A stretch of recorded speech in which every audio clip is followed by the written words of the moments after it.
Brothers, sisters, never be afraid to learn something new. I'll give myself as an example. I'm not the best example because there are certain tendencies that I've picked up from my parents, but to use myself as an example, I'd say that if I didn't decide to expand my horizons as far as philosophy and religion, spirituality, and the practices therein, then I would not have gotten to where I am right now. I would not be Hindu, I would not have the spiritual path, I would never have come to YouTube, and I wouldn't have delved into magic or even some occult texts and really seen how all these things are connected and developed my own being, my own path of choice. If you just take everything from your parents or your society or your friends, if you just take your beliefs, either political, spiritual, religious, and even your vocabulary a lot of the time, even your choice of music, a lot of these things are impressions from our environment. If you just take all that and decide that that is your environment, you don't need to expand beyond it.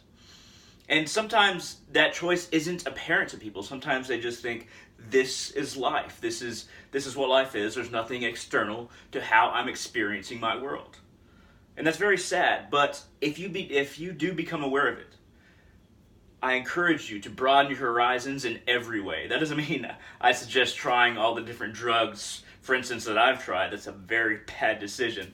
Honestly, you shouldn't need any drugs to be who you are or to get through the life that you live. But if you tried drugs in the past, or maybe you had a problem with addiction like I did, you can grow beyond just using like a 12-step program or just going to meetings. You can grow beyond the things your therapist tells you. You can find your own teachings that'll lead you to a more stable ground than that is being offered even by so-called professionals. Now, don't get me wrong, psychiatrists and therapists are incredibly useful, and I've learned a lot from a few of them, and I've been to very many in the past. I haven't been in years, but very many in the past. I'd say at least 10. And that includes, psychiatrists and therapists.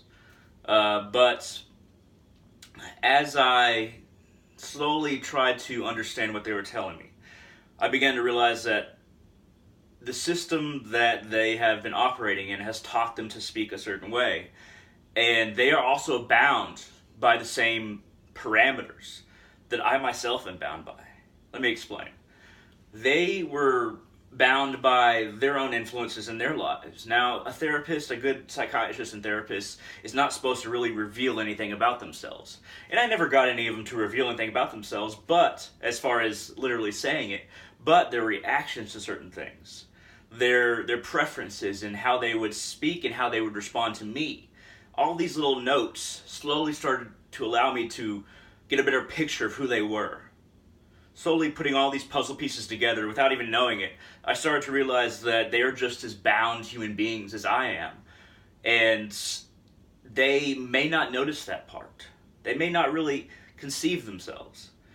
And then that's when I started to develop into a point where I couldn't gain anything from going to therapy or going to psychiatrists. And I eventually found my own spiritual path and piecing together all the different pieces from different religions and spiritualities to make my own path that actually made me sane.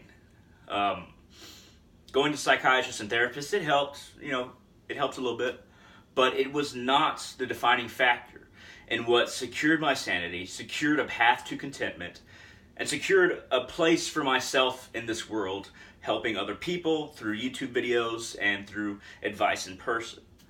I'm not the best advisor, but I do have learned some things through my experiences, through my research, through my study of different scriptures, through my practice of different spiritual traditions. I've learned quite a bit from that, and that was my own path that I have chosen. Most of you can get way better than the stage that I'm at right now. It's not like I'm very high up. This is just a single step from there to here. Just one step along this long path to total completion, total realization of self.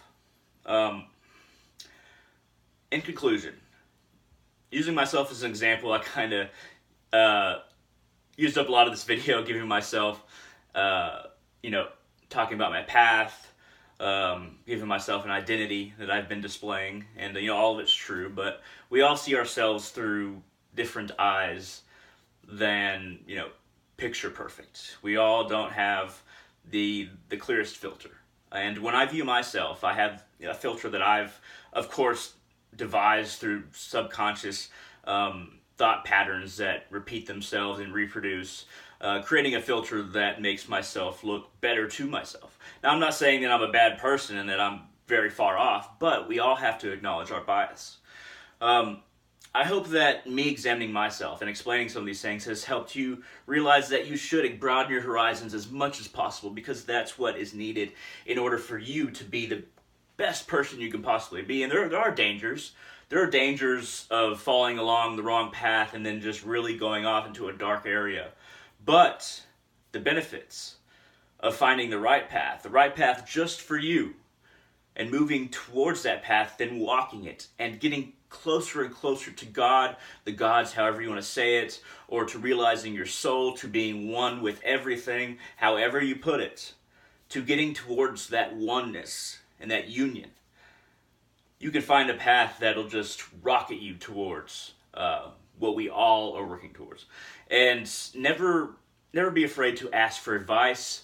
Never be afraid to go to places you normally wouldn't go, whether it be festivals, whether it be temples, churches, mosques, synagogues, even spiritual shops you usually wouldn't go to, and even reading philosophy that is anti-religious, anti-spiritual. Just get as much as you can, get all that information, and make your own decision. Thank you very much for watching.